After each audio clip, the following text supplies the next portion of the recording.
This podcast is sponsored by valleygivesback.org. What will you be remembered for? Name a Valley nonprofit in your estate plan and create a legacy that tells future generations what mattered to you. Making a gift that costs nothing during your lifetime is easy and revocable if things change. With a planned gift, you have the power to impact the Valley forever without affecting your current lifestyle. Your action inspires others to make a difference in their own way. Remember the Valley. Ask your accountant, financial planner, or attorney about planned giving options. Plan now. Give later. Impact tomorrow. Learn more at valleygivesback.org. For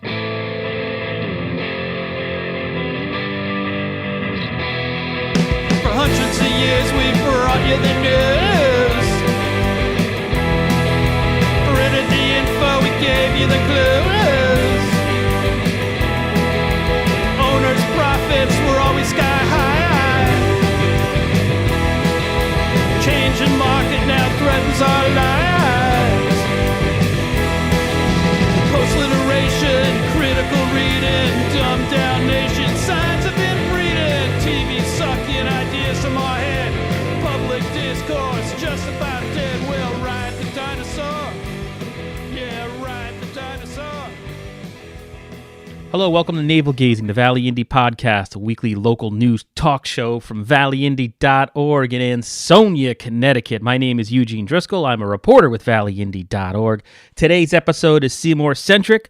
My guests are Seymour First Selectman Kurt Miller. Welcome back to the podcast, Mr. Miller. Always a pleasure to be here. And Stephan Behuniak, a member of the Seymour Board of Selectmen and the chairman of the town's Democratic Committee. Hello, Stephan. Hey, thanks for having me. Yeah, no problem. Stephan's feeling a little under the weather, so we're going to try to run through this as quickly as possible before he passes out. And I basically thought, like, the format, I have one or two topics I want to bounce off you guys, and then we have a whole bunch of Seymour-related questions from Valley Indy Facebook readers, and then maybe we'll conclude by running through the proposed budget, or the budget, it's not proposed, the budget at this point, which goes to voters in the spring. So, Kurt, I wanted to start with you, if that's okay. Sure.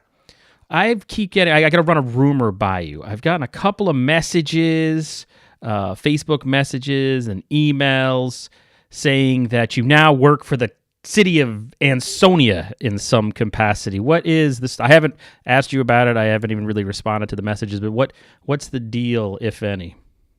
I've been asked by Mayor Cassetti to help with the budget process, to help him put his budget together that he presents to their Board of Finance, which I believe is appropriations and taxation, I believe is how they say it. So, yeah, there's a rumor floating around that I've become the finance director of the town of Ansonia, and that is just not true at all. Yeah, even one of the questions I saw just before we went on, I was checking all the questions, and is this a part-time paid position? Are there like official hours to it, or how does it work? And I guess the concern among any potential naysayers is that this is going to interfere with your stewardship of the town of Seymour. So, what specifically is it paid or not paid, or what? I'm just helping out nights and weekends. To be honest, just going over some different things. Their budget is already partially put together, so they've asked me to come in, look at some different spots, places where we've been able to make changes in Seymour to change the structure of our budget. Those are the things that I'm looking for in Ansonia. Like tonight, I was going to come down there for about an hour or two, and then come over and do the podcast. So it's that type of stuff. Okay, and is it a paid position, or you're consulting, or you're just doing it to? I know, because they just had their comptroller, I want to say, retire.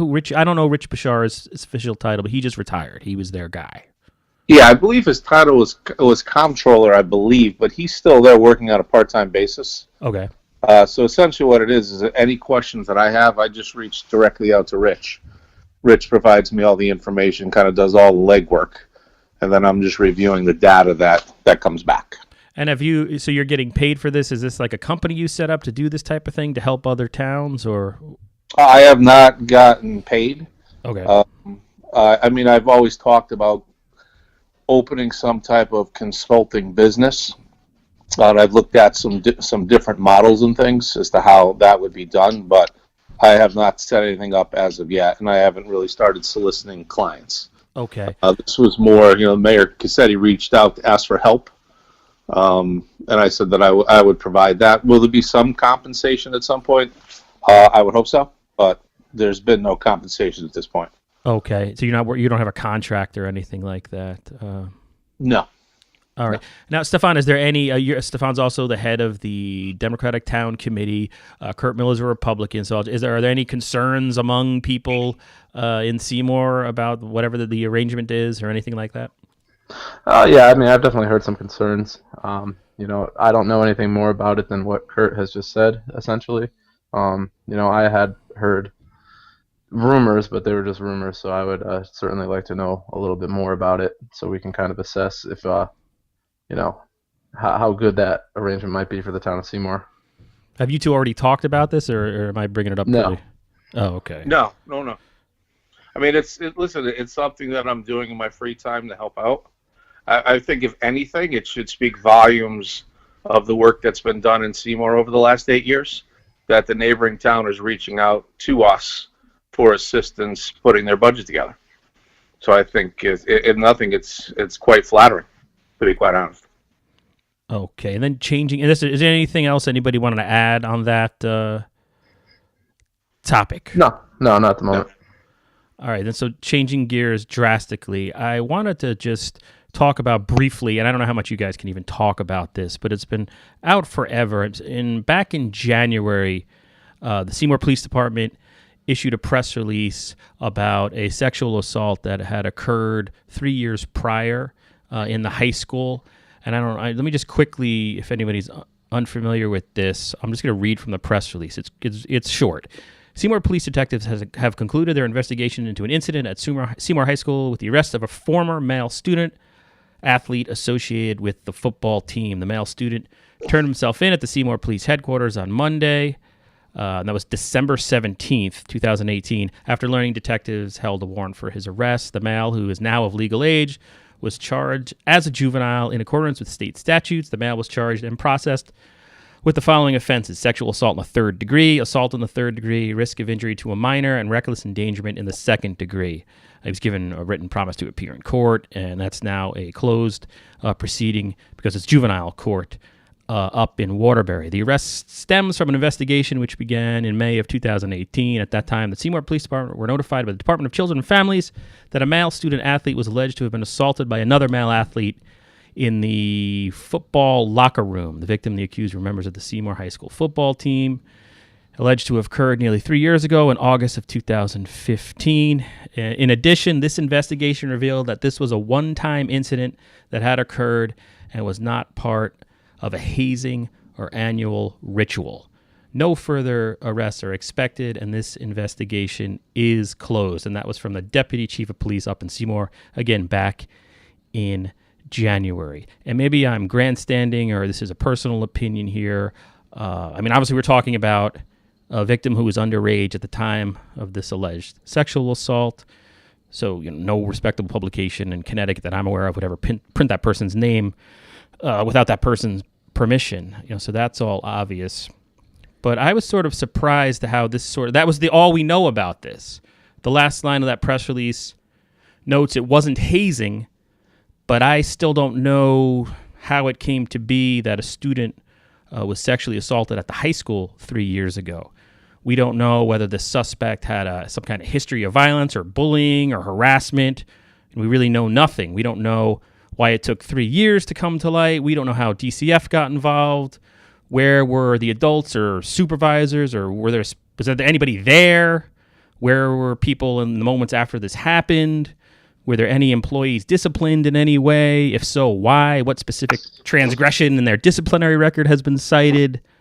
Is anybody looking, and I've asked all this of the school district as well the day this came out, and the police department, but is there anyone looking at what happened or reviewing policies? Not trying to place blame because bad things happen, but it just, the press release was released and that was it. I'm just wondering, is that the way we handle an incident like this in 2019? Has anybody talked to the school district about transparency or anything like that? At this point, I'll defer all questions to Chief Sikowski and to Superintendent Wilson. It's not it's ongoing. Well, now it's a closed police investigation. So any details with regards to the case itself, They're saying or nothing. any charges that were brought, I would refer you to the state prosecutor's office. We have had internal discussions with regards to this situation, and there was a full investigation on the Board of Education side, full investigation by the Seymour Police Department. It was determined it was an isolated incident, and that's all that we'll comment on at this point. And then, if anybody's not aware, third-degree sexual assault. A person is guilty of sexual assault in the third degree in Connecticut when such person, one, compels another person to submit to a sexual act, to sexual contact by the use of force against such other person or a third person, or B, by the threat of the use of force against such other person or against a third person, which reasonably causes another person to fear physical injury. So it's a serious charge, and I guess I understand that the investigation's over, but you would think that there's some type of review of what happened, at least logistically, which of course would be commented on publicly because you're not talking about a specific person. But have you heard of anything, any new policies in place regarding anything, supervision or mandatory reporting or anything in the school district as a result? The Board of Ed has done a full review and investigation and has made the appropriate changes. And again, I won't comment on specifics at this point. Oh, okay. When you say appropriate changes, though, what does what were some of the security cameras or something? You can be more specific than that. Are you recommending that we put security cameras in the locker rooms? No, I'm just trying to get you to give a little information that's more than boilerplate. Well, you know, you're not going to get that. So sorry. There was some type of change made. I guess I'm just asking that because I just don't want to comment on it because, again, there's a lot of legal moving pieces that are going on. The case itself involved minors, and I'm just not going to open at the time. At the time, right? And I'm not. And we would never. I would, like I said, at the legal action by commenting. It's definitely not my place to comment. If the chief of police, the superintendent, or the state's attorney would like to provide more information, that's certainly within their prerogative. And then in general, I've been reading some of the Register or Post or One and the Same stories about, there is this issue of transparency that people like to talk about. Is there, and I've been reading it, that the school board is going through some, I guess, hurdles in terms of sports organization, and there's been people complaining from the public about our possible lack of transparency. Stephan Behuniak, is there any truth to this, or could we be more open, even in some way, even though it's a horrible thing, or are we just saying no, we can't say anything? So I like her. I definitely don't want to get anywhere near the specifics of this case. Right, and I'm not asking about specifics at all. It's wrapped up, and I'm asking about what we've learned from it, essentially. Sure. Yeah, I think, and it's not unique to this issue. I think that the school side, the Board of Education side of things, is we've seen some issues within the community from people not feeling like they're getting the kind of information that they need and that they deserve. I would agree with that assessment to a large extent. I've had pretty long conversations with the people on the Board of Education that I know, and they seem to share some of the same concerns. But there's been a number of incidents going on at the school that I think warrant public attention that are just kind of being, and Eugene, you know this, like you have to FOI. If you have to FOI routine information, there's probably a problem. And there was, well over 100 people at a Board of Education meeting last week, kind of saying the same thing. Hey, we'd like to get some information. Especially when the students are compromised in some way. For example, by having being down one or two assistant principals, having issues within the sports program, which obviously some of those are debatable about how big of an issue they are, but there's a real lack of transparency happening right now, to some degree, and I think it starts with the top. I think the superintendent has heard these concerns. I think he will hopefully be doing a better job going forward of engaging the public with when these concerns come up. And I would hope that the Board of Education would follow suit as well. And I guess not to, because now I feel, bad picking on the school district, although I did ask these questions of the superintendent. Obviously, it is a good thing when you have 100 people turn out at a school board meeting, really, no matter what the reason, because that means they're concerned parents, and that's the lifeblood of a community, as opposed to having, Board of Ed meetings where it's just tumbleweeds. All right. Moving on. You guys ready to move on? Sure. Yep.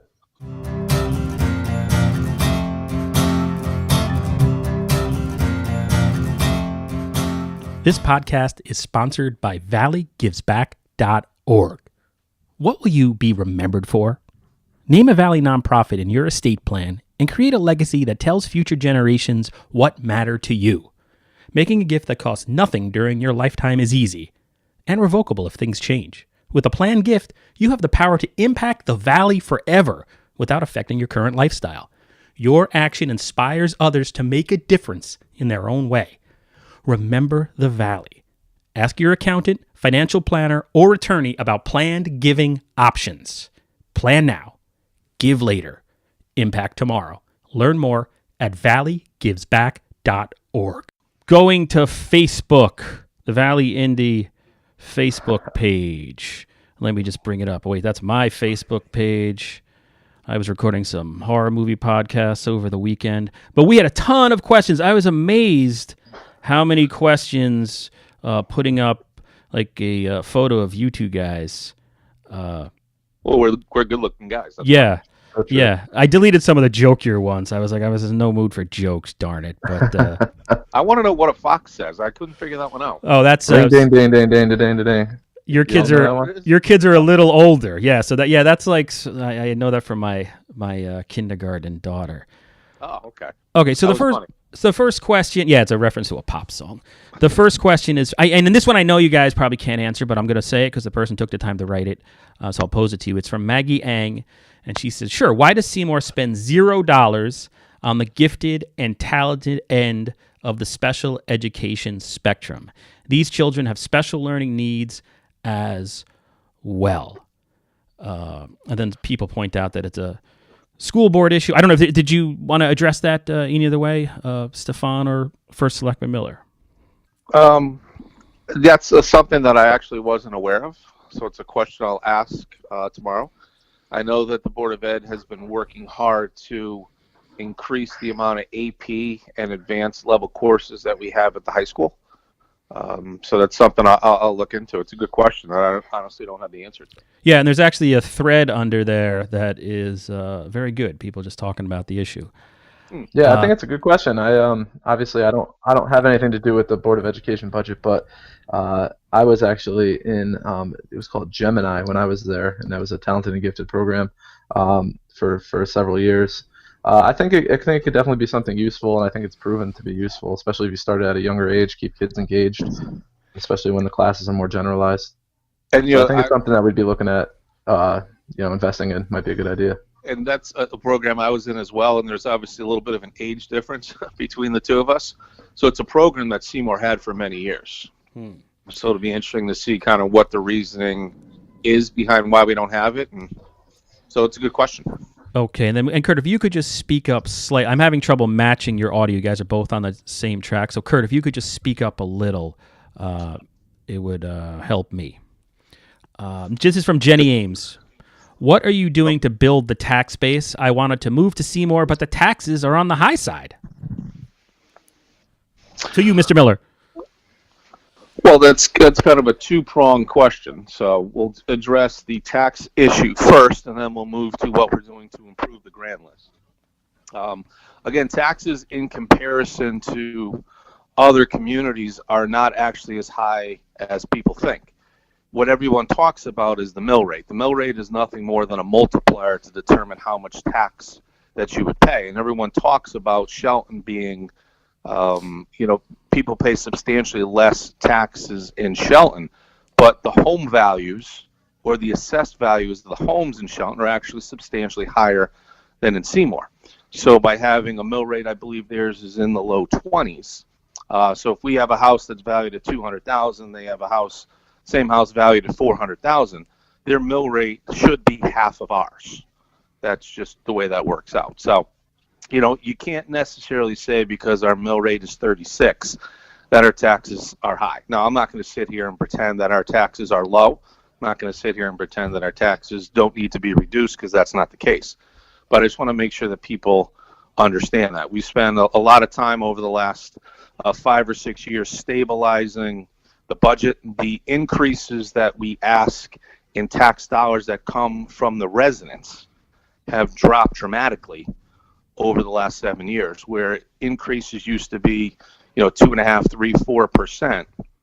The increases now are generally less than 1%. Actually, this year was the highest at 0.9%.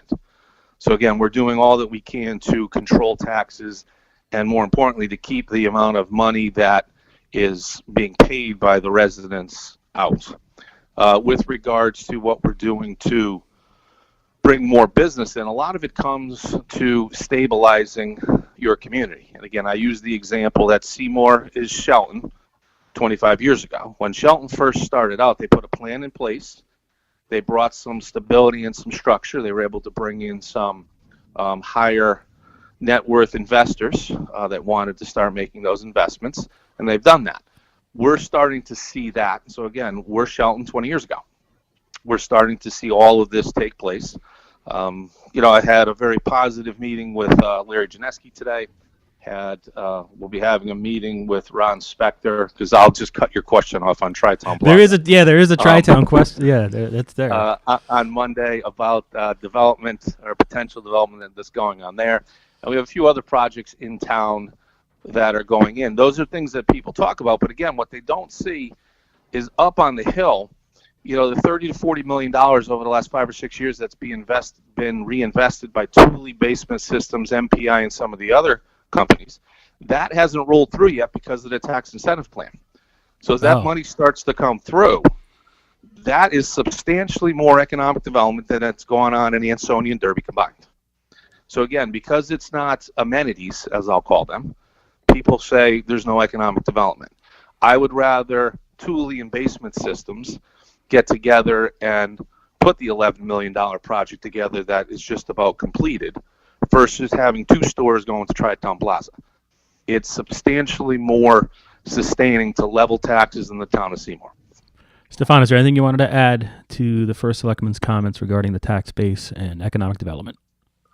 No, not particularly. I think that Kurt is right about the mill rate. People like to get caught up in the mill rate a lot, and I think it's more useful to just look at the average amount of taxes paid on a home, and compare that with the property values.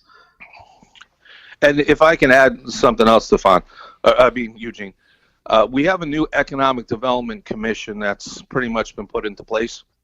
Stephan and I have kind of collaborated on bringing some new blood in to get some people to kind of take it in a different direction. Over the last couple of months, they've been working hard to determine what we're going to look like going forward, and we're kind of at the 5-yard line with that.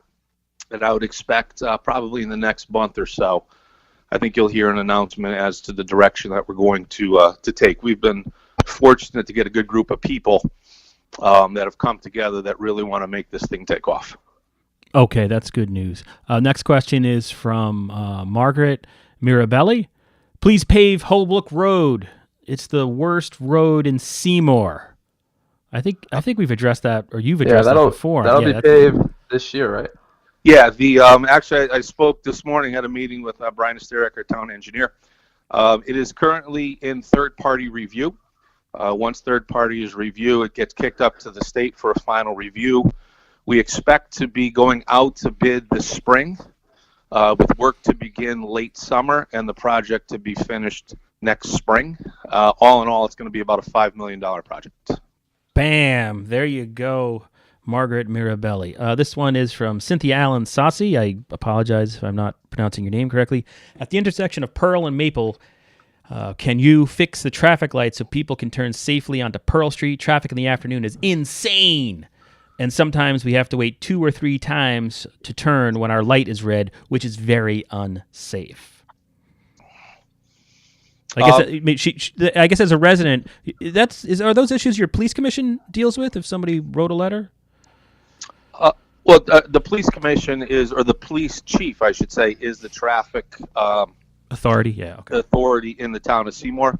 But someone could send a letter to the police commission, even by sending that Facebook message. We'll have Public Works reach out to the state and have them take a look at the light and its pattern. That's not something that we can arbitrarily just change. The state would need to send somebody down to take a look at it just to analyze the traffic flow. Okay. And set it up that way. I mean, it's a hard thing to do, but it's just not something we can just fix overnight. Yeah, I'd love to see a left turn signal coming up Maple Street there.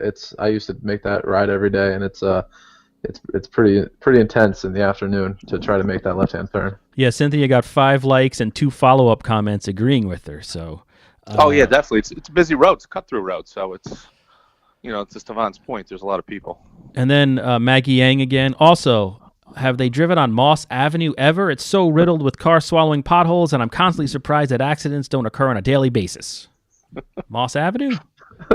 Where's Moss Avenue? I'm just I don't know. I'm just kidding. No, we definitely have, to her point. We just got a review from the town engineer about what has been accomplished to date with roads. The board is working very hard to get as much of the road work done as it possibly can. Unfortunately, our predecessors didn't put the same priority on roads that the 7 of us have placed on it. So we're doing our best to catch up. We've done about 25% of the roads in the town of Seymour over the last 4 years. So if we continue this pace, we'll eventually get caught back up. But by the time we get caught back up, we're going to have to start redoing roads again. But then Maggie Yang has. It's amazing how many people ask about roads. If I could just add something to the roads thing. I think we're actually we've seen a lot of improvement on the roads due mostly to bonding from a couple of years ago, and I think that we might have to start looking at trying to issue another bonding to address some of the further roads. The roads have been in really bad shape. I think it's something that people are starting to get used to. Is starting to see us improving roads on the town level, and I would like to keep that momentum going. It's an investment in the town, and it's an investment in people's happiness, and really in people's their cars not breaking down on the side of the road. So I think that's a sound place to try to put some money towards. Then Maggie Yang said, now for something completely different. I do want to thank the Department of Public Works for always being super responsive about plowing. I live on a really narrow, hilly road and work in the ICU. Sometimes I give them a call when I'm getting ready to go to work, and they're great about swinging by with a plow. So that's a nice shout out to your DPW. And that actually somebody agreed with Maggie. Then from Aggie Parlak, we've sort of half addressed this, but now that Ames is torn down, what's next? When are we getting our Apple Store, Whole Foods, Chuck E. Cheese? Trader Joe's. Yeah, you forgot Trader Joe's. Sorry. When's that happening? Dave and Buster's. That's what I wanted, Dave and Buster's. No, I had a conversation with Mr. Spector last week, and then we're scheduled to have a conference call on either Monday or Tuesday. We're just trying to iron out the details with myself, our planning director, Jim Galligan, and our town council, just to go over a potential proposal to see if it makes sense. Okay, so there's another development proposal in the works possibly for Tri-Town Plaza now that there's been some significant demolition. Yeah, we've seen a definite uptick in interest in the property now that the buildings are down and people can kind of visualize the site. Plus, to be honest, I think the old, that 100,000 square feet of buildings, I think kind of held things up a little bit. Okay. Then moving on. I'm sorry if I'm rushing, but I figure we'll do lightning rounds with these. This one is for Mr. Behuniak from Richard Demko. Good. Hold on. I believe is he the head of the Republican Party? This should be fair and balanced. He's vice chair. Vice chair of the town Republican Committee, or the Republican Town Committee. Ask Mr. Behuniak. I'm supposed to ask this. I'm doing enough work here, Richard. I'm just kidding. Ask Mr. Behuniak if he supports the Democrat-introduced bills to regionalize school districts to implement a statewide car tax that distributes municipal tax dollars to underfunded cities, and if he supports a grocery tax. So where do you stand on all these hot-button state-level issues? So fortunately, I have nothing to do with any of these issues, but I could give a little bit of 2 cents on them. The regionalizing school districts, I actually think is a good idea. That will never happen. It's one of those things in regionalization. The biggest staller, in my opinion, is that nobody ever wants to be on the quote unquote losing side of a regionalization. Yeah. So, for example, Ansonians may hate Derbyites enough to say, hey, we're going to be taking on Derby's problems. We don't want that, and vice versa. Despite the fact that the two cities from an outside perspective couldn't be more similar, it couldn't possibly make any more sense for them to regionalize. And that's just an example. I mean, there's probably countless examples like that around the state, but if somebody feels like they're going to be losing out, they'll never go for it. Implementing a statewide car tax, the one thing I've seen about that would actually reduce the car tax a lot for Seymour. So from that perspective, I would certainly be in favor of it. But that also gets to both of those kind of get to the point of, we have a real problem where our cities, particularly Hartford, just can't really survive based on the number of people that they have and the lack of taxable property they have. The state of Connecticut, whenever they made decisions to create 169 municipalities, was a very short-sighted plan, in my opinion. So Hartford, for example, can't tap into the resources in West Hartford and East Hartford and Avon and all the surrounding communities, where they could actually tap into some tax dollars that they're losing out by having so many hospitals and universities, which are tax exempt in the city. Another great thing that I don't think would ever happen. I couldn't imagine the good folks of West Hartford ever saying that they would agree to, take on the burdens of Hartford. So, unfortunately, it gets put on the entire state, which is something nobody really likes. And in terms of the grocery tax, that's the silliest one. Literally, nobody's in favor of that. It was never actually proposed. That's just a fun Republican talking point, in my opinion. All right, well, there you go. Asked and answered. This next question is from Kellyanne. What is being built at the corner of Route 67 and Silvermine Road? I believe it was already answered in the comments, but there's a person that is looking to consolidate all of Greenlight Auto into one place. I haven't personally seen the proposal, but I guess it's making its rounds through planning and zoning, ZBA, so on and so forth. Okay, that was that. And then there's another question about Holbrook really needs to be paved. It's from Karen Ritchie. The ice situation at the bottom of Maple Street is dangerous. The sidewalk's impassable. The ice extends into the road. This was never a problem to the. And then I don't want to say what the private landowner is allegedly doing. I think I'll wind up in court. That's one I wasn't aware of. So we'll take a look at that tomorrow. Yeah, what's the best way if somebody's driving along or they see like a neighborhood nuisance like that? What's the best thing? What's the best way to handle that? I mean, obviously, asking you directly on the Valley Indy or indirectly on the Valley Indy podcast is good, but if they go onto the website, there's a button report an issue. If they go in and click that, it then breaks it down by different categories. And depending on the category, it'll be sent directly to the stakeholder that's responsible for it. And a copy also comes to me, so we're able to track, what's coming in, and then also how they're being followed up on and fixed. Okay, so that's the best way to do it. Or, as crazy it is, send a Facebook message. Oh, okay. Everyone sees those. All right. Yep. Or somebody sees them in the town. I mean, that can pass it along. Send it to the office of the first selectman. Some people send it to me directly to my personal page. Mm-hmm. The office page is monitored every day. A lot of times I don't even look at my page for a couple of days, and I might not respond right away. And then the next question is from Julie Lynn, and then this is the last question because I already asked you about the thing in Ansonia, consulting in Ansonia, because there was one question about that. Julie Lynn, so extending term for first selectman of 4 years was a good idea. I personally didn't like the way that question was tied together with term limits as a referendum question. Any chance those can be voted on again as separate questions?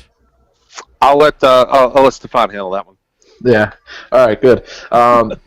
Sure. So that's actually an interesting take from Julie because That question was perhaps the most confounding to me, considering term limits as a what do you call it? As a whole? Yeah, term limits as a whole, which was an advisory question, passed at about 5-1. Meanwhile, the extending the first selectmen 4-4 year terms tied with term limits was rejected narrowly. So to me, that seems like people would feel the opposite way that Julie would, where people are in favor of term limits but not in favor of the 4-year term. I personally am in favor of both strongly. However, it's unless we were able to somehow ask all 7,000 people or so that voted on these questions, I don't think we'll ever be able to figure out what people were actually thinking when they went into the polling place to vote for our referendum questions. With that said, we can do another charter revision pretty much any time. We've actually debated this a little bit on the board recently, based on the kind of conflicting results that we've heard, and some of the things that we think can get passed if they're worded differently or if people understand them a little more. So I would be in favor of doing another charter revision sooner or later. I describe it as striking while the iron is hot, while people have some sort of idea that it's coming, and they might do a little more research now that they have more information. So I would like to see it done as soon as possible, and I think we might see some different results. Okay, so those are all the questions that I see. We had 45 comments total, which is pretty cool. That reached about 3,000 people and about 500 people, I guess, engaged, whatever that means in Facebook land. And so to wrap this up, First Selectman Miller, you recently appeared before the town's finance committee, or what's the proper name? Board of Finance? Board of Finance, yeah. Board of Finance, to propose a budget, which you touched upon a little bit earlier. But let's go through some, basic budget highlights. I guess the headline is that no mill rate increase proposed this year in the town of Seymour because you've grown your grand list, apparently? Yes, the growth, just the organic growth in the grand list was enough to cover the expenses as they currently sit, but we caveated a few things that we don't have final numbers on that could change that number either up or down, just depending on how they come in. And how much is the total budget that you proposed, town and school, I guess, combined? Oh boy, off the top of my head, right around 57 million. Oh yeah, I actually have Gene Fabo-Sasovich's article in front of me. So it says $57.2 million dollar bottom line. The overall spending increase is about $1 million from budget to budget. That's about right? You give or take between the town and the Board of Education, yes.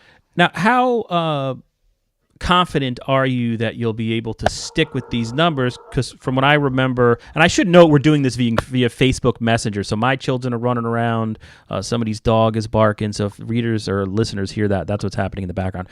But last year, like the state there was a meltdown of local budgets because of all the inability or difficulty the state had in getting a budget passed and anything even close to a timely manner. So what's the view this year going forward?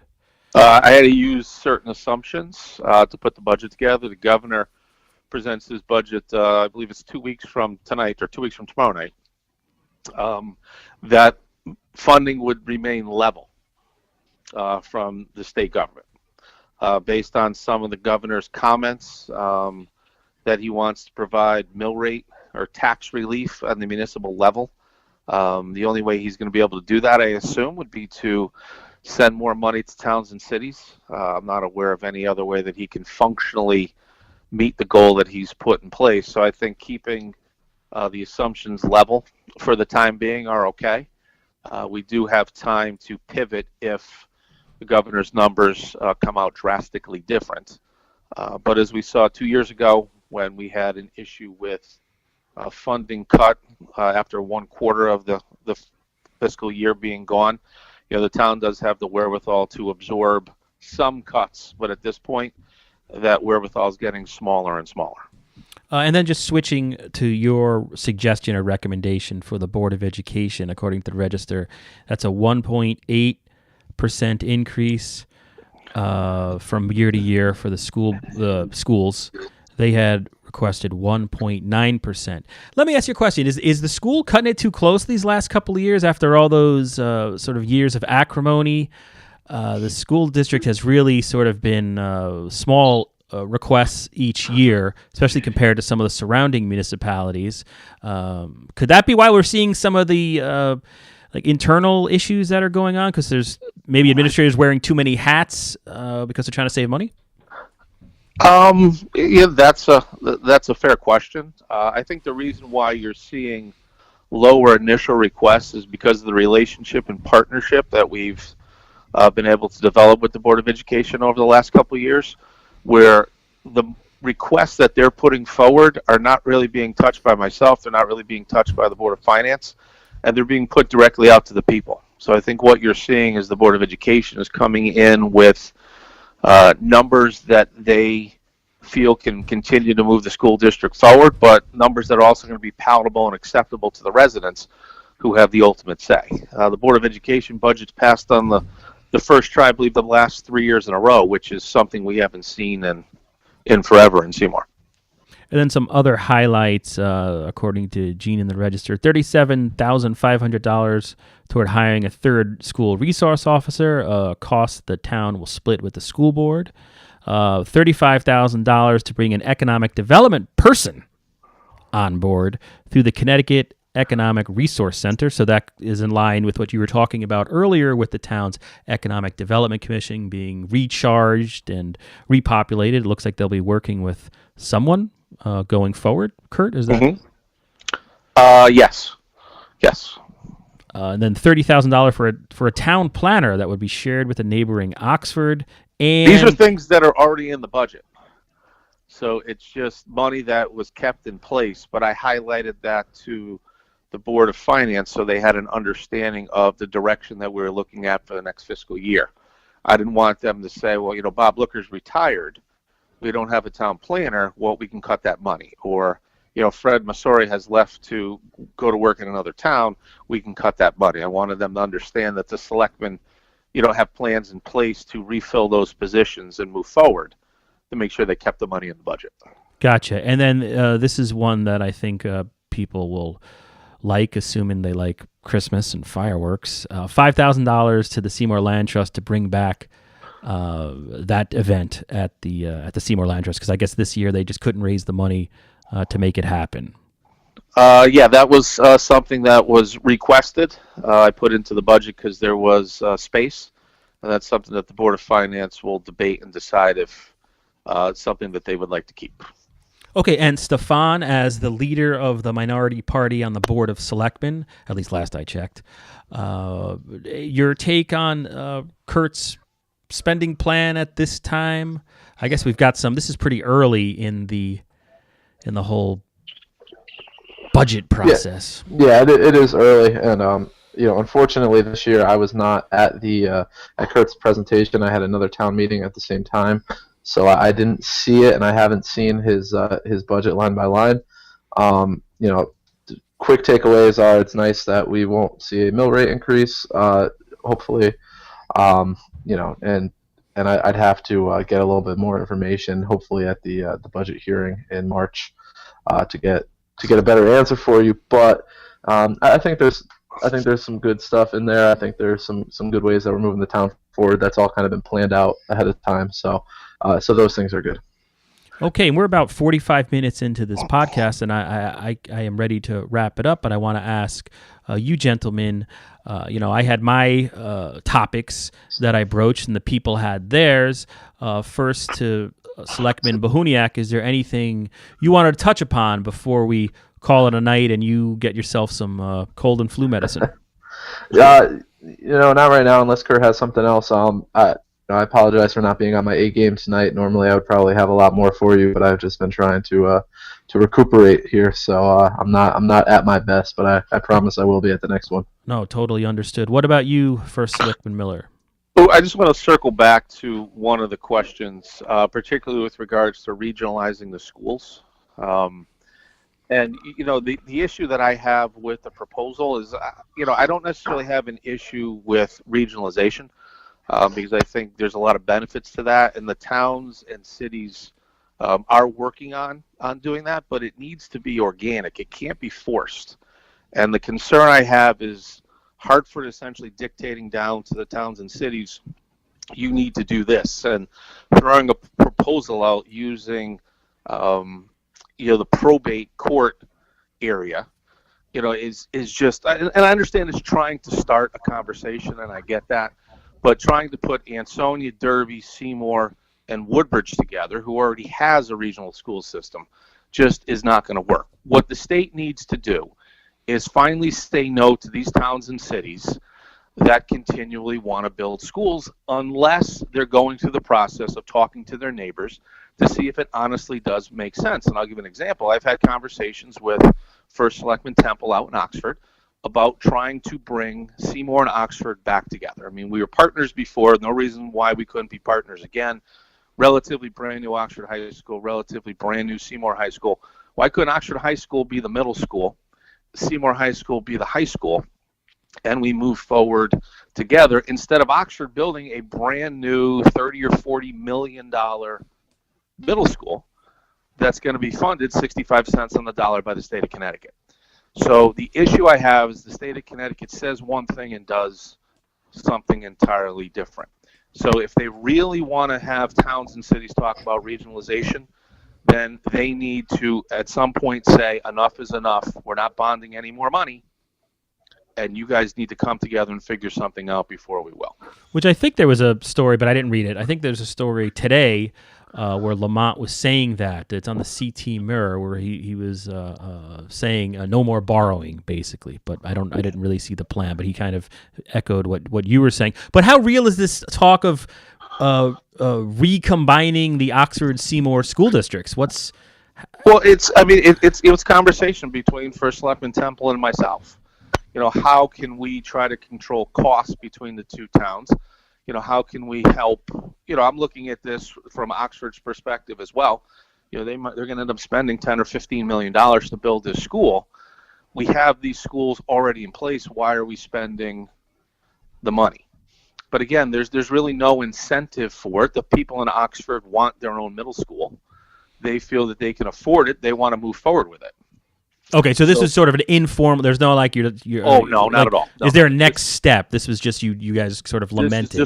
Right, because first the mayors and First Selectmen are always talking about ways that we can come together to do things. Right.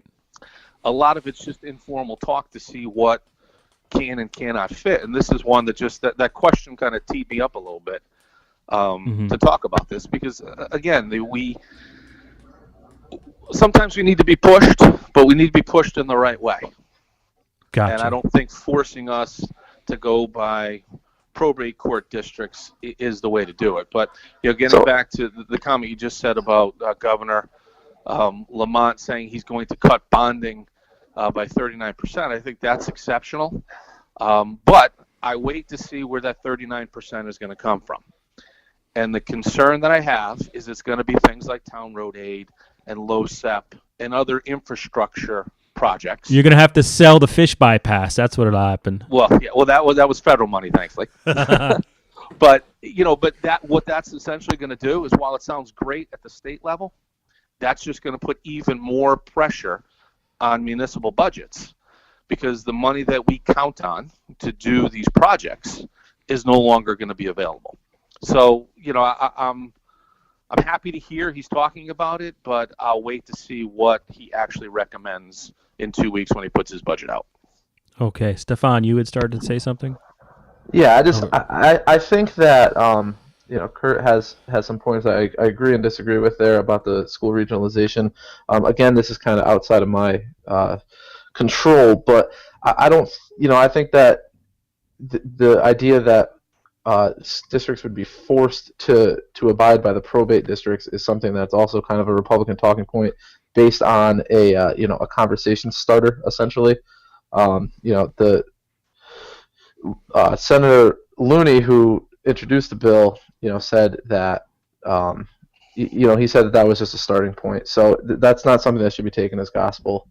And I think that the state should at some times be poking towns to do what's in the best interest of the whole state, if it makes sense. But that is in the initial language of the bill, though. And again, that's the concern. I'm not saying what you're saying is wrong, Stephan, at all. But what I'm saying is the language and the ideas that come out of Hartford, they're legislators, they're not managers. And there's a very big difference between what legislators do and what managers do. And on our level, I mean, we're managers. We're responsible for managing the towns. When I say us, I mean the whole board of selectmen. Right. No, I agree with that. But you have to put language in these bills, and as you know very well, every bill that's put up there is subject to tedious review and rewriting. So, I think it was just a conversation starter that's kind of being blown a little bit out of proportion. Yeah, in my opinion. The source is the other scary thing.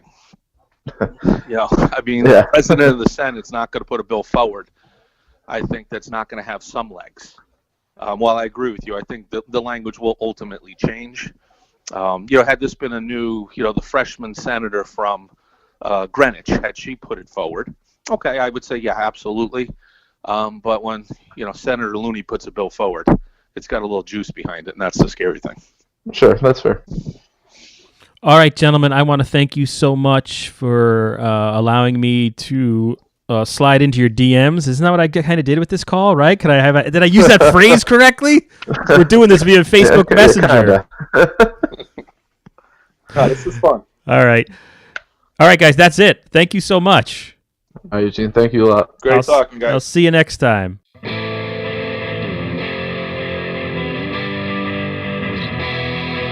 hundreds of years we brought you the news. Printed the info, we gave you the clues. Owners' profits were always sky high. Changing market now threatens our lives.